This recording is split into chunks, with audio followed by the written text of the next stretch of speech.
This week's open mic on allthingsbranson.com is brought to you by our favorite sushi restaurant, Mitsuneko, located at 1819 West Highway 76 in Branson. For more information, call 417-336-1819 or search for Mitsuneko on Facebook. Thank you for supporting allthingsbranson.com. So do you guys, so I'm curious about the family business thing. That has not worked out for me in the slightest. It's very interesting. Is there a lot, do you each have a certain position, let's say with the business, like you do the business side, marketing or something, Dad does the, I don't know, what does your dad do? He can't do much. He's got the thing in his neck. And maybe I overstated it because he's able to do more, but it really, as far as practicing chiropractic, on a full-time level right now, it's just not something that he wants to do or could. But I think physically he could probably get to it now, but he's still in a lot of pain. So could do it in the lobby. Oh, hey, get a little massage chair out there. Massage chair, right? That's how you massage. How you massage on a chair. But no, he's pretty much managing the whole thing as far as Bretts is concerned. My mom, she's heavily involved in the financial and the marketing. We do have a marketing company that does all of our graphics and our planning for us, and we used to do it all, but now we have a great team there. We have 3 people on our marketing staff who do everything for us. Just for you guys, or is it like a firm or something? We have the firm, then we have our own in-house, as well. So we have a pretty robust team, and so more and more, we as the Bretts are able to focus on being the talent and on the product, which is really nice. We can create a better product, and the marketing does their job, and it all coalesces. So we've seen growth for 4 straight years, just really good growth. Yeah, people bring up the show all the time. I know when we had Galen at our theater, people would come out and they would recognize him constantly. They were coming up to me and they would say, "We saw him this morning." No way. And they knew right where they knew him and stuff, and it wasn't even something weird like a poster or something. It was like your show. Well, Galen's pretty recognizable. He's kind of got that Fabio look. Fabio, he'll love that. Yes, I will tag him. I love you, Galen. He's got the Fabio look. Yeah, he does. Well, it's the hair, man. Yeah. He's got the hair thing. He's a cool cat. I love Galen Butler. But what I'm curious about is we're going to dig up some scandal stuff. No. No. With the family, let's say that you have a disagreement about how you should do something. So have you guys designated that you have the final say in something and your sister does? Or is it like Dad decides everything? Or is it a voting?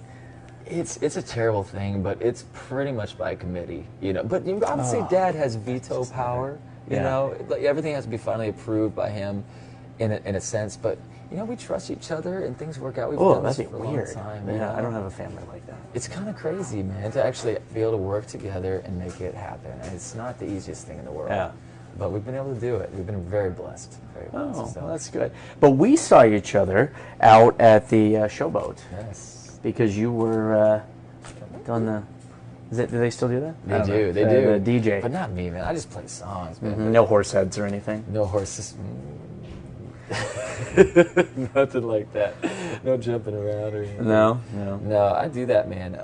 We just do some DJing on the side or whatnot. So the Showboat, we DJ'd the Stoutland prom. It's a party. It was Stoutland's there. It was great.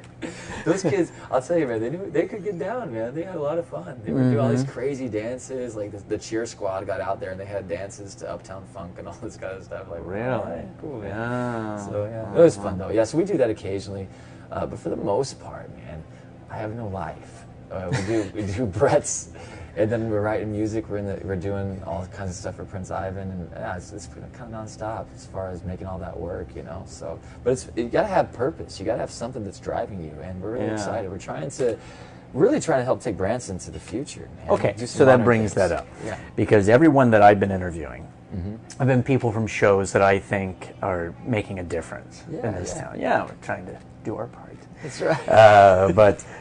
So where do you, as a veteran of Branson, 17 years, right, performing here, what changes have you seen, let's say, the last 10 years? Oh, changes, man.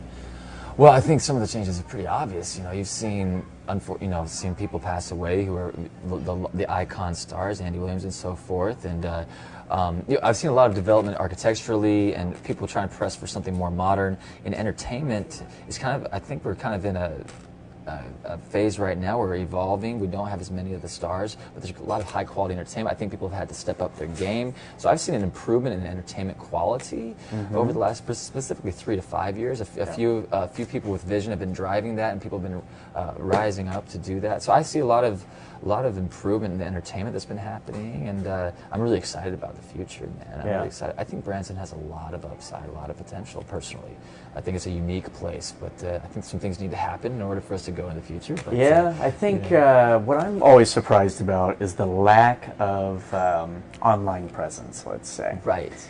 When I travel, when you're with Prince Charles or whatever, but when I travel and I say to people at a show, go onto my Twitter, my Facebook, hundreds of people. Right. And then you come to Branson, and I'll search for shows here in town to network with, and they'll have like 40 followers, and I'm shocked by that. Right. And I think we're falling behind on that. I do too. I think that's the key, is to get that online presence sort of thing, which is what we're trying to do here. Right, exactly. With this. But, I mean, you guys appeal to a younger audience. Sure. And so are you getting... Yeah. With the Bretts, man, I mean, it's tough. Like, to get a Facebook like now is a lot more difficult than it used to be. All the parameters on Facebook, it's Facebook's making it hard unless you pay for them. Right, exactly. So it's not as organic. So, but yeah, we do pretty well with the Bretts. I mean, it's not. We had this vision like 5 years ago when the social media boom really hit, and we're like, man, we're gonna have 1 million, 10 million followers, and it can be a little bit difficult, but we've tried to go digital as much as we can, and try to. Bill Gates said to have an effective business, you got to be high tech and high touch. I think you get the high touch in Branson, but we're missing the high tech, and so we're trying to get there. For Prince Ivan, our fan engagement's ridiculous online, but it's a totally different demographic. It's 13 to 30 versus maybe the Bretts is a little bit. Target a little bit differently, for a more mature audience. So it's tough, And over the past few years, because we had the recession, probably about what you're saying, like 4 or 5 years ago, roughly. And that is when shows, I think, really started to look at what they were and started investing in the quality of the shows and the quality of the theater and such. And we kind of weeded out some of the lesser quality, let's say. Sure. And I think that the show saw that they had to start appealing to a new audience. I was talking to some of the comedians in town that have been here for 20 years, and they said they had the big boom, and suddenly you see the license plates from New York, California, all these different places, but that's died back down. So now we're trying to reach out to those people again. And I think you would agree that a lot of those shows that are sticking with that, that old formula, they're still getting the audiences, but that audience is going away one way or another. You have to innovate. I think you really have to innovate. You have to see what's coming and try to appeal to it. So I think for us, like Branson, I feel like the reality shows going on are a good thing. I feel like all of them? You think they're all good? Well, okay. I feel like exposure is a good idea, but I feel like there's some infrastructure that we need to build in Branson before we're ready for like the 60 Minutes boom that happened back 25 years 20-some years ago. I mean, that was a big deal. That brought immediate exposure, and Branson was ready for it at the time. But I feel like we have a little bit of work to do, and then if we got another big exposure opportunity like that, then we'd be ready for it. As of right now, I'm wondering, if people from New York or LA come, or Vegas, with that expectation, I'm not sure what they think about Branson. We're not, but I really feel like the quality level is getting there. I love what's going on with the aesthetic on the Strip, and what's going on down at the Landing, more modern stuff. So I feel within the next 2-3 years, we're going to be ready for some serious growth. Yeah, I think let's say one of the reality shows that has one of the Brady Bunch people in it. I don't want to say which show it is or which Brady Bunch person. But I think it's good. Yes. Because I've only seen a couple of the episodes, but they're showing them out doing things in Branson. Exactly. And they're showing that we have go-karts, we have zip lines, we have this, we have the that. lake and everything. Yeah, and let's say another show that could be on, theoretically, that kind of played up the stereotypes of Branson. I don't think that's as beneficial. Yeah. Do you? I mean, I think that only goes so far until it's a joke, until Branson becomes a joke. Sure. I think you have to be careful. You really have to be careful. You have to preserve. Yeah, you have to preserve what we've been in terms of values, but I think we have to be forward-looking in terms of how we present those values and the way we package it. Like Cirque du Soleil for me is a great example. They were just a circus. They went bankrupt like 2 or 3 times, and then all of a sudden they had this idea, let's repackage the circus and now they're the biggest entertainment company in the world. But they took a basic idea and repackaged it in a modern, cool, innovative way. And I feel like that's how Branson is, because Branson's special in terms of the values it upholds, but we just need to repackage it in a more modern way that can appeal to a whole new audience. So I think you have to think about packaging. You have to, and that's where I'm with you on what you're saying about what you're saying. Yeah, just because when I'm touring, I have some venues that tell me, don't mention you're from Branson. Right. Because they say, you know, what some of the exposure they've been getting lately is not favorable. Right. So, which is really unfortunate. It is, because it wasn't like that like 2 or 3 years ago. Yeah. When I was on a ship, they talked that up. But now it's, you know, we're just going to say that you're a touring performer and that you've performed here and there and that you're from us. That's you know, too it's bad, like a whole, dude. but we're trying to change that. Yeah, So. and I believe in Branson. I really do. I do too, or else I wouldn't be putting all this time into this. I know, which is really cool. I really applaud you for doing this, because you're doing this on your own hook, and I just really think it's cool. So, I wish it was on my own dime, but it's a lot more than a dime. Yikes! I know, man. Yeah.